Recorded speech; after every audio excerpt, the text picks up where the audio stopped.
Watu watatu wameuawa na wengine wengi kujeruhiwa baada ya shambulio la anga la Urusi kutekelezwa katika mji mkuu wa Ukraine, Kyiv, mapema hii leo Jumapili, Oktoba 26, mwaka 2025. Mashambulizi hayo yalilenga majengo mawili ya ghorofa ndefu na kusababisha uharibifu mkubwa wa miundombinu. Wengi waliojeruhiwa ni raia, huku wakazi wa mji huo wakihofia usalama wao kutokana na ongezeko la mashambulizi ya kijeshi.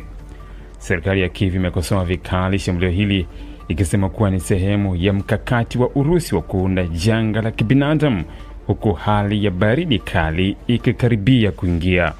Mashambulizi ya anga yanahatarisha maisha ya wananchi, hasa kwa kuwa mji wa Kyiv unategemea miundombinu muhimu kama vile umeme na maji, ambazo tayari zimeathirika na mapigano. Serikali ya Ukraine imesema